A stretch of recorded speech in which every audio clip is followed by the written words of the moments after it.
Bill, of course, could relate to Naomi because he has his own health issues. Everyone on the show has health issues. Just like Oprah, you get a health issue, you get a health issue, you get a health issue.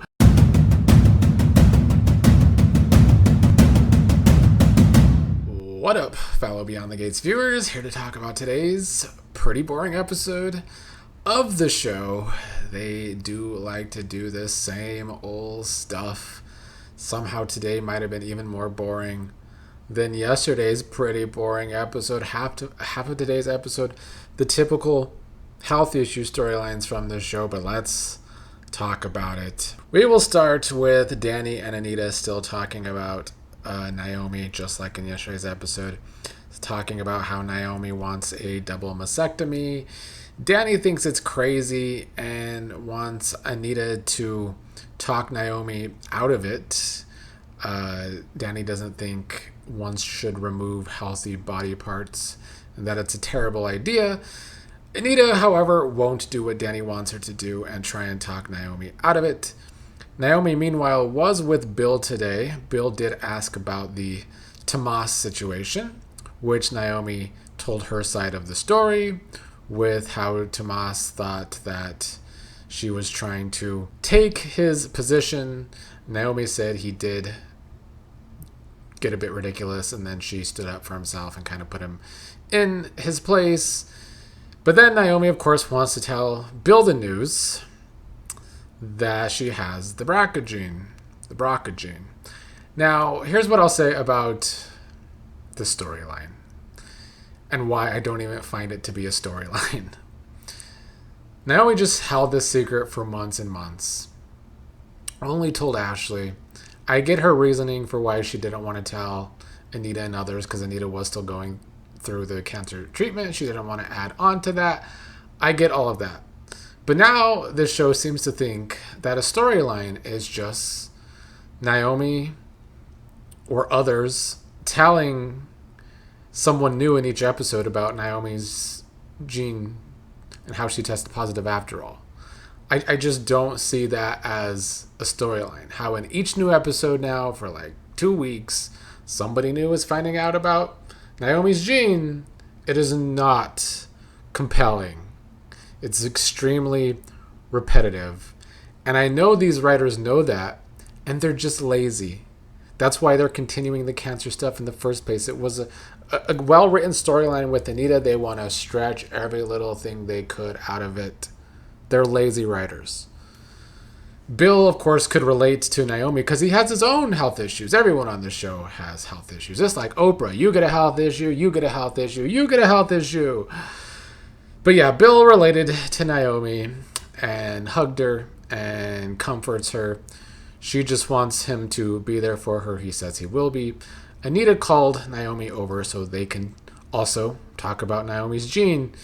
Naomi told Anita that she wanted to be the one to tell her, but of course Danny got there first, although Anita said she had to try and get the information and pull it out of Danny. Naomi said told Anita what she's been saying to everyone, that she didn't want to tell Anita at the time because Anita was suffering at the time, but Anita wished she would have been told so she could have helped Naomi with her own experience, and now she can do that with Naomi. Hayley and Randy met up yet again at Uptown like they always do in public.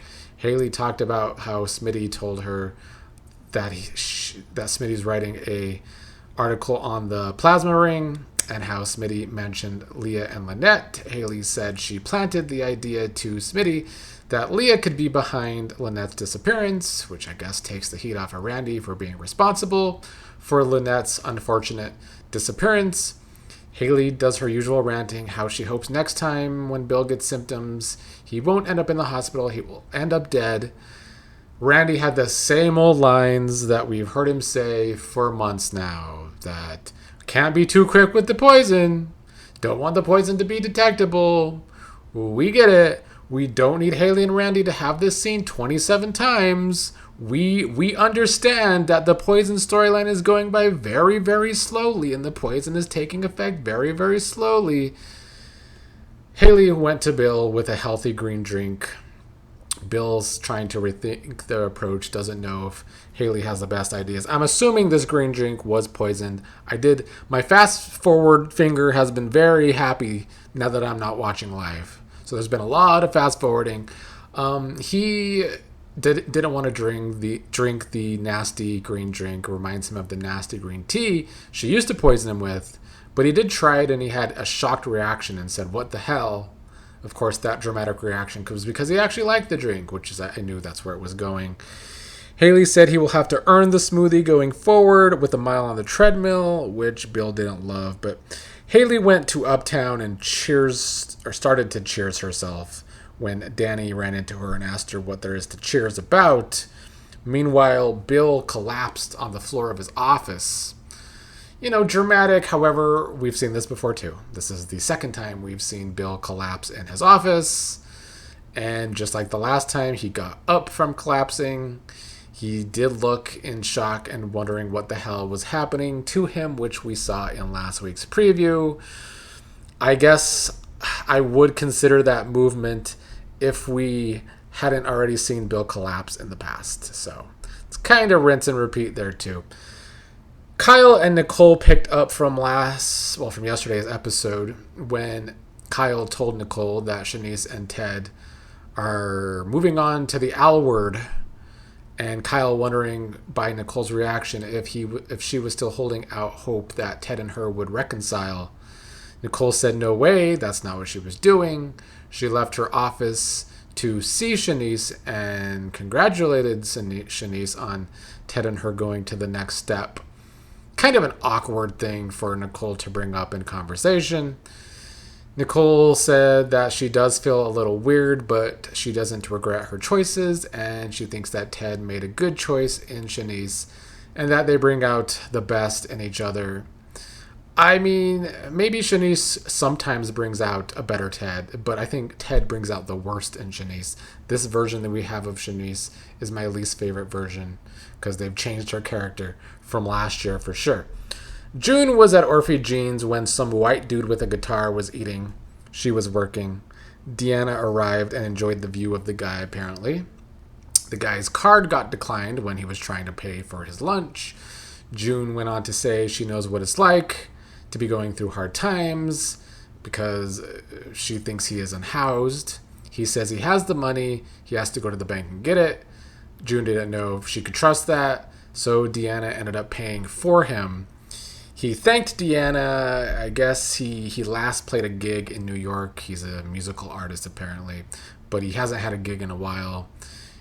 He wanted to send money via a Cash App, wanted her number, but she said she will take his number and then send the Venmo. So that's, I guess, what happened between them. She found out he's from LA. Honestly, giving very LA. I saw many a guys like this guy when I lived in LA. He needs the address to the hospital. And she said she knows that address well because her father used to work there. He saw the look on her face, said sorry for your loss, realized that her father probably died. He was right because his mother passed away a few years ago. It took me a while to realize this. It was only at this point in the episode when I realized this is probably Kyle's son because Kyle's wife passed away a few years ago.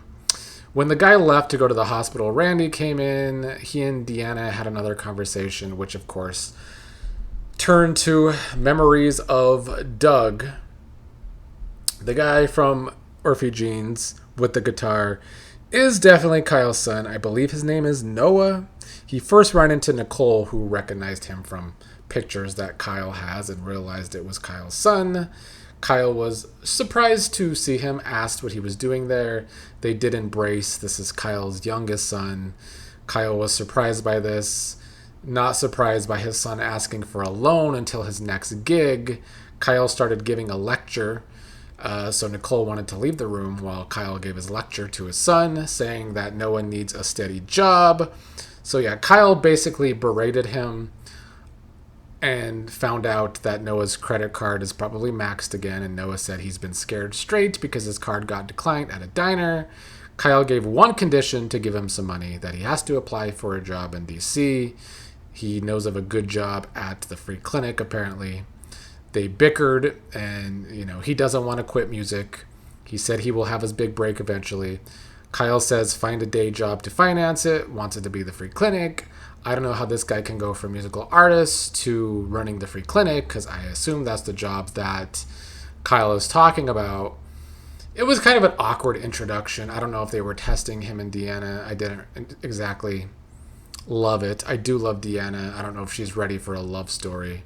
I would much rather be seeing Tyrell and Jessica's story play out more with Jessica's parents, which we haven't seen since Cotillion, when they finally made it interesting. Also, I don't know if this guy's supposed to be our newest, latest bad boy, but this show has failed with that in the past. They had Andre, who was allegedly a player, did not do a good job of showing him as a player. We've had Isaiah, he used to be a bad boy. I don't think they've done a good job of showing that he's a bad boy, or even used to be. So I don't know what to expect from this Noah guy. It's going to need some better writing than what this show has been giving. But yeah, I found today pretty repetitive and pretty boring overall. We have new blood. Maybe it could lead to a good love story from Deanna, but I'm not sold on initial meetings of these two characters.